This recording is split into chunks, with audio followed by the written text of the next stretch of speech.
Cuán firme cimiento se ha dado a la fe. A través de la Biblia, un análisis de la Biblia libro por libro que le ayudará a crecer espiritualmente. Estos estudios fueron diseñados por el Dr. J. Vernon McGee. Acompáñenos en este fascinante recorrido a través de la Biblia. La palabra de Dios. Iniciamos el programa a través de la Biblia. En el día de hoy, amigo oyente, vamos a considerar el capítulo 53 de Isaías, donde tenemos el sacrificio vicario de Cristo, el siervo de Jehová. La muerte del Señor Jesucristo en la cruz por los pecadores fue presentada aquí en el libro de Isaías 700 años antes de que el Señor Jesucristo hubiera nacido. En el Salmo 22 tenemos lo que llamamos la radiografía de la cruz. Y en el capítulo 53 de Isaías, que nos corresponde considerar hoy, tenemos una fotografía de la cruz. En estos dos pasajes tenemos más detalles en cuanto a la crucifixión de Cristo que en los evangelios. Ahora, el profeta Isaías, 700 años antes de que naciera Jesucristo, nos permite ver algo del sufrimiento que él padeció y que no encontramos en ningún otro lugar. Antes de seguir adelante, probablemente sería bueno que hiciéramos una pausa para contestar la pregunta que alguno de nuestros oyentes se puede estar haciendo en este momento. ¿Cómo sabe uno que Isaías se está refiriendo aquí a la muerte de Cristo? Isaías escribió, como hemos indicado, antes de que Cristo hubiese nacido. Ahora, ¿cómo puede uno estar seguro? Bueno, es la misma pregunta que se hizo el tesorero de la reina Candace de Etiopía, quien se encontraba de regreso a su país luego de haber ido a adorar a Jerusalén. Felipe se encontró con él en el camino y en el desierto, y este etíope estaba leyendo durante su viaje precisamente el capítulo 53 de Isaías. Ahora, quizá usted haya visto alguna vez un cuadro mostrando a ese etíope eunuco con las riendas en una mano, dirigiendo a sus caballos y con la otra sosteniendo un libro y leyéndolo. Bien, podríamos aclarar aquí que así no es como sucedieron las cosas. Como hemos dicho, este hombre ocupaba un alto cargo en el gobierno de Etiopía, y él estaba cruzando el desierto con todas las comodidades posibles de aquella época. Estamos seguros que él podía estar cobijado bajo una sombrilla o algo que le protegiera del sol y sentado cómodamente leyendo. Él tenía una persona encargada de dirigir su carro cuando estaba de regreso a su país. Pues bien, esa fue la pregunta que él le hizo a Felipe. Él dijo: «Te ruego que me digas, ¿de quién dice el profeta esto?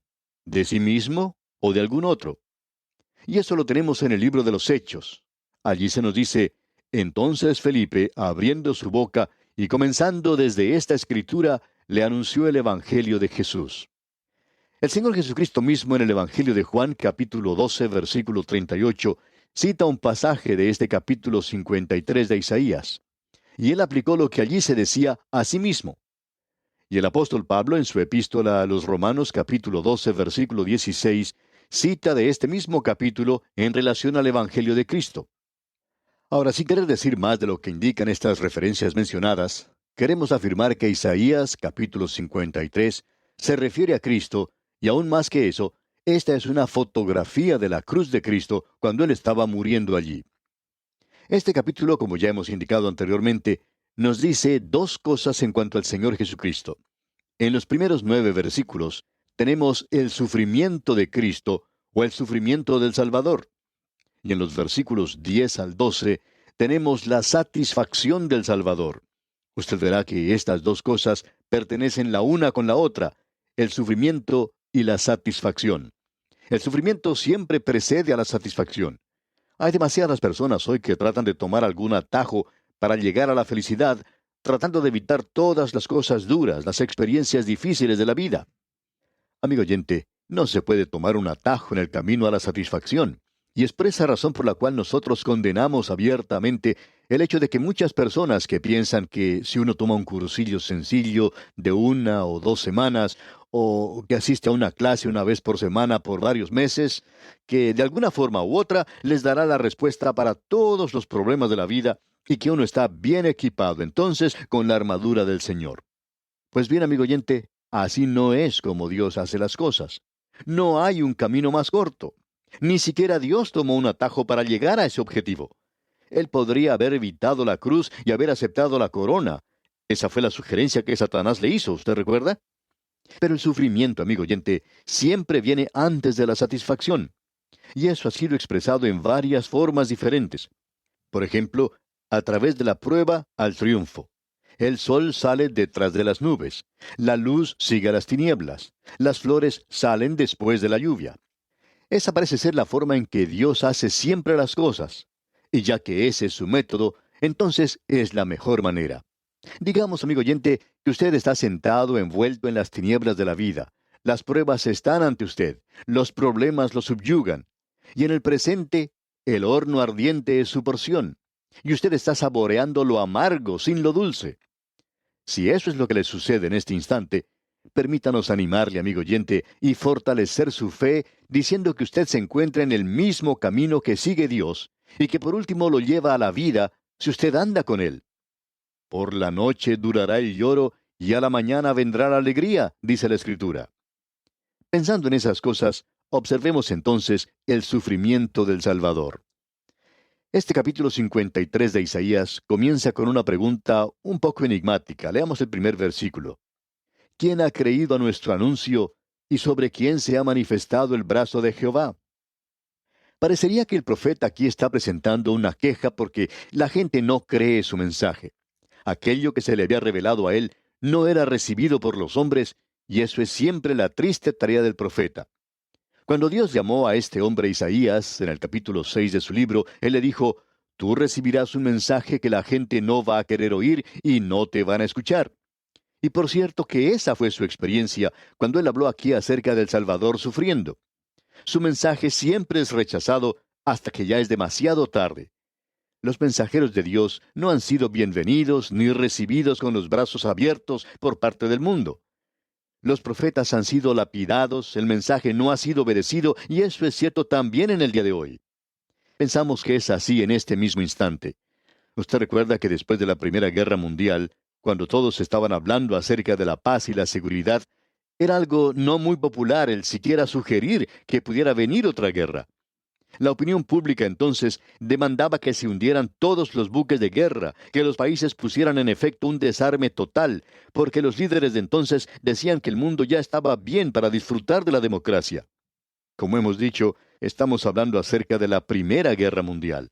En ese entonces había unos cuantos profetas de Dios ocupando los púlpitos de las iglesias. Esa gente no era pacifista, pero a ellos tampoco les gustaba la guerra. Ellos estaban declarando en términos que no dejaban lugar a dudas que Dios había dicho que habría guerra y rumores de guerra mientras tanto hubiera pecado, mientras existiera la injusticia y el mal en el mundo. Indicaban que la guerra no era una enfermedad superficial apenas, sino que era un problema del corazón profundo. Y tenían razón.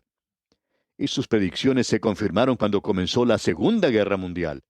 Cuando otros declaraban que Cristo era un pacifista, ellos destacaban el hecho de que el Señor Jesucristo había dicho que el hombre fuerte, armado, guarda su palacio.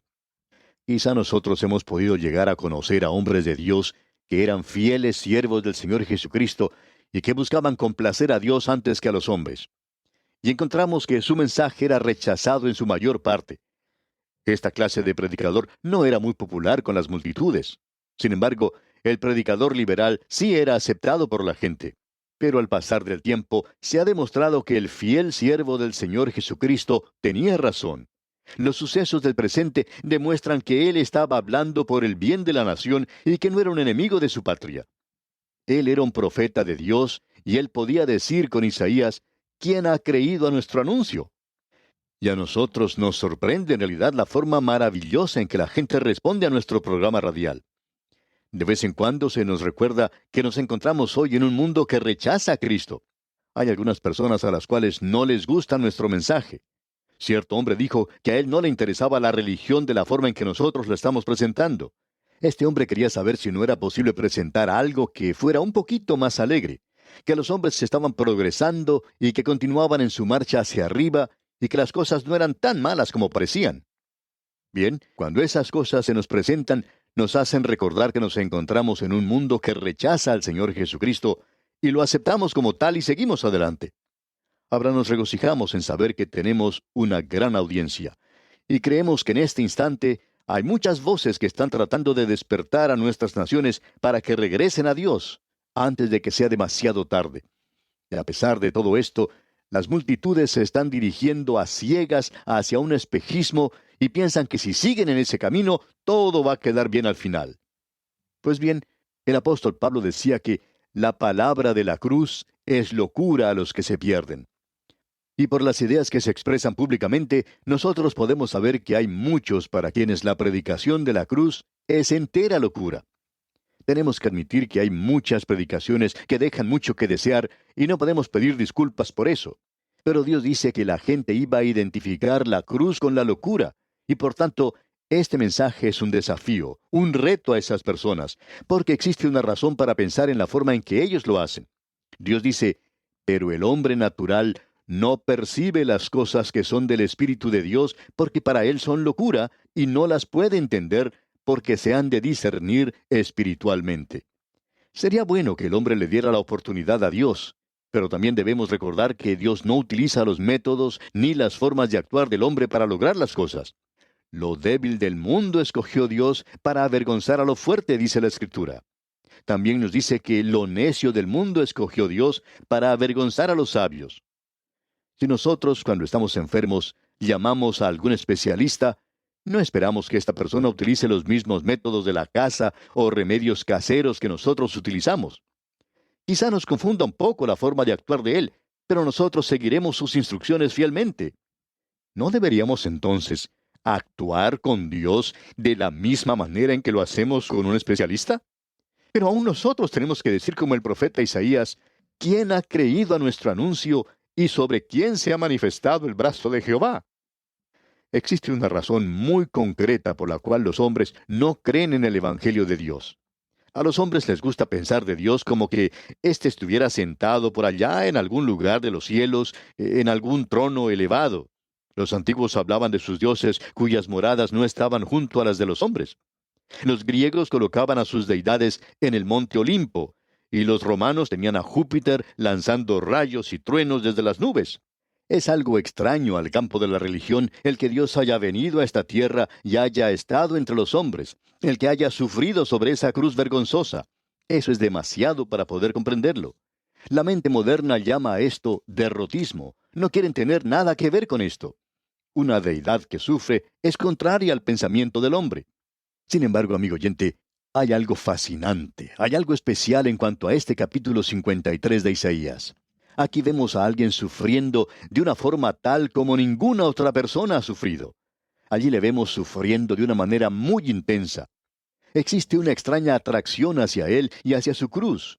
Él dijo, si fuere levantado de la tierra, a todos atraeré a mí mismo.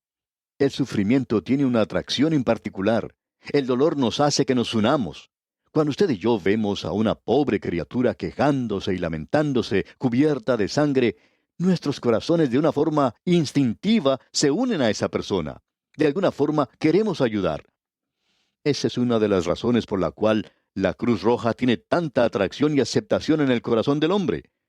Nuestra simpatía es fuerte hacia aquellos que han sido víctimas de las guerras, víctimas de la barbarie del siglo XXI. El dolor nos coloca a todos en el mismo nivel. Es algo que mantiene unido a los hijos frágiles de la humanidad que sufre. Es por eso, amigo oyente, que le invitamos ahora a que mire con nosotros los grandes sufrimientos que padeció el Hijo de Dios. Permítale a Él que acoja nuestros fríos corazones y que los lleve a ese cálido sacrificio suyo, que nos muestre su amor radiante. Isaías, pues, dice en la segunda parte de este primer versículo, ¿y sobre quién se ha manifestado el brazo de Jehová? Esto quiere decir que Dios se ha arremangado aquí, y esto es algo simbólico de una actuación tremenda. Amigo oyente, cuando Dios creó los cielos y la tierra, se nos sugiere allí que fue esta una obra fácil para Él. Por ejemplo, el salmista dice, los cielos cuentan la gloria de Dios, y el firmamento anuncia la obra de sus manos. Y eso de obra de sus manos nos demuestra que Él utilizó simplemente sus dedos para hacerlo. El doctor Talmage decía que cuando Dios creó al universo físico, no tuvo que esforzarse mucho. Cuando Dios creó los cielos y la tierra, fue sin mucho esfuerzo. Él habló y le dio existencia a las cosas. Y cuando Él descansó en el séptimo día, ni siquiera estaba cansado. Él simplemente había finalizado todo y estaba complacido con lo que había hecho. Ya no era necesario para Él el levantarse y hacer algo que había quedado sin hacer. Pero cuando Dios redimió al hombre, fue necesario que Él desnudara su brazo. Su obra más grande fue la salvación. Una de las objeciones que se presenta a la salvación de Dios es que es gratis. Ahora, si uno indica por esto que es gratis para el hombre, entonces eso es correcto. El hombre no puede pagar nada por la salvación y tampoco tiene nada que ofrecer por la salvación. La razón por la cual es gratis la salvación para el hombre es porque Dios tuvo que pagar todo. Él tuvo que desnudar su brazo. Él dio a su Hijo para que muriera sobre la cruz. La redención es una obra infinita que solo Dios puede lograr. La salvación es gratuita, pero por cierto que no es algo barato, amigo oyente.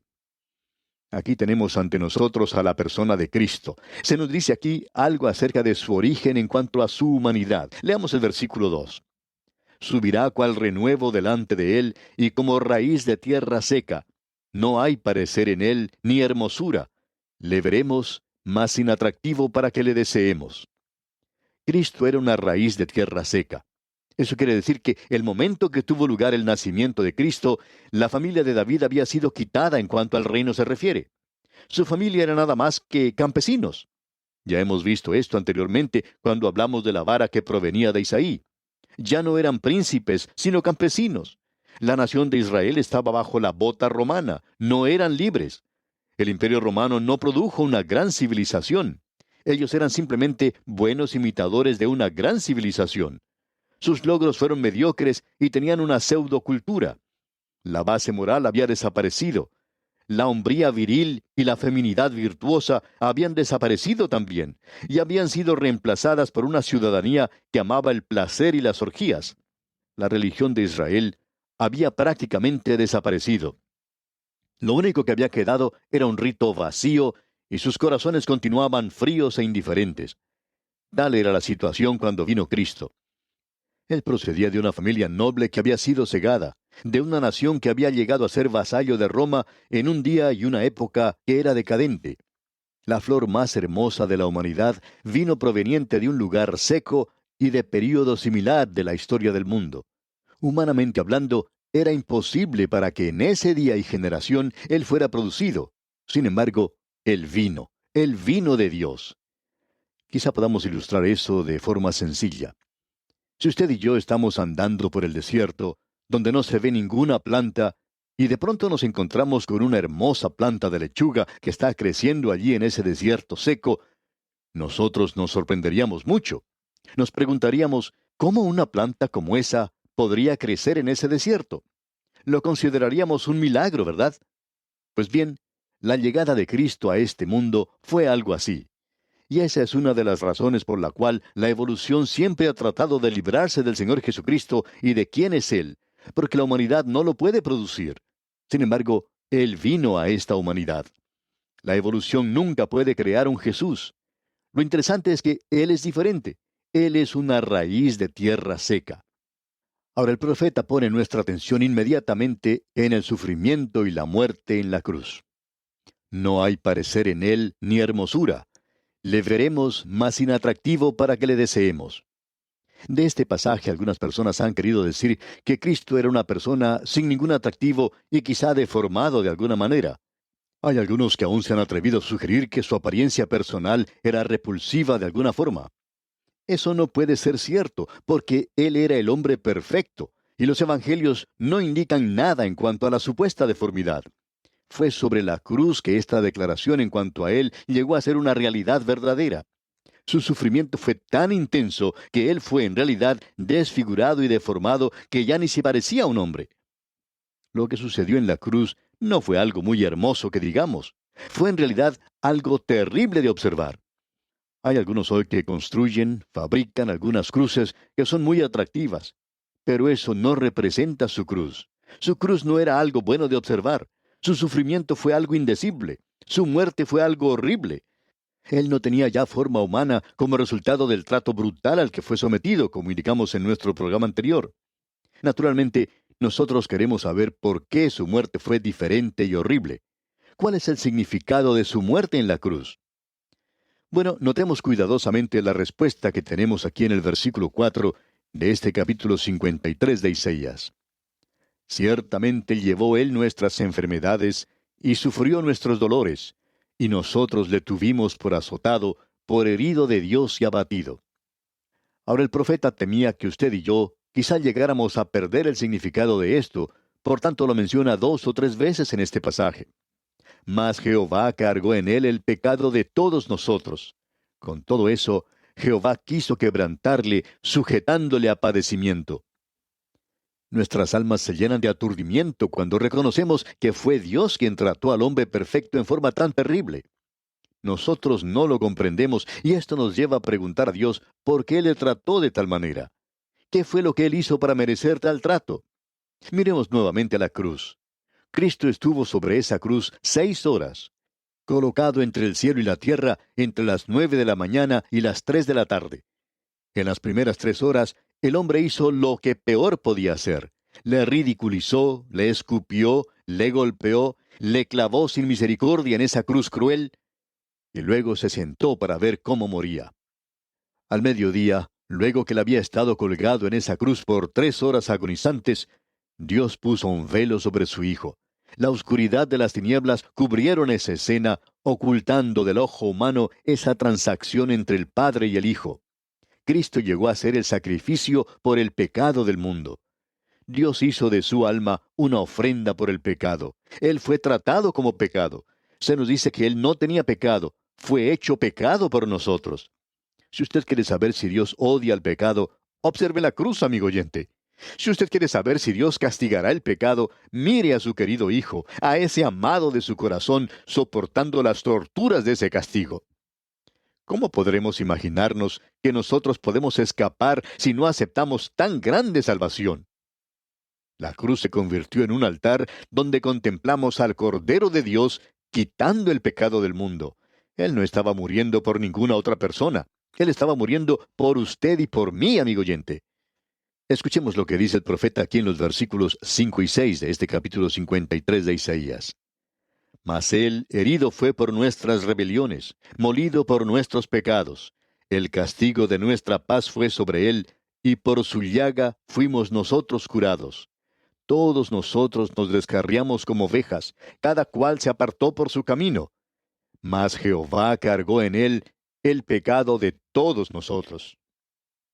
Amigo oyente, él estaba ocupando su lugar y el mío. Él no había hecho nada malo. Él era santo, sin culpa, inocente, puro y limpio, y se había separado de los pecadores. Él fue el sustituto que el amor de Dios proveyó para usted y para mí, para que pudiéramos llegar a ser salvos. ¿Puede usted pensar de un pecado peor que el rechazar al Señor Jesucristo como su Salvador, amigo oyente? Quiera el Señor iluminar su mente y su corazón para que usted considere seriamente este asunto. Que el Señor le bendiga en gran manera es nuestra ferviente oración. Agradecemos que nos acompañara en el estudio de hoy. Le invitamos a que visite nuestro sitio en internet a través de la biblia.org. Ahí puede suscribirse para recibir las notas y bosquejos de lo que estamos estudiando y noticias del ministerio. También encontrará la variedad de libros y materiales gratuitos que tenemos para usted. El sitio es a través de la biblia.org. Todo lo que hacemos es posible gracias al Señor y a personas como usted que se unen a nosotros en la obra de llevar la palabra entera al mundo entero. A través de la Biblia es una producción de Radio Transmundial.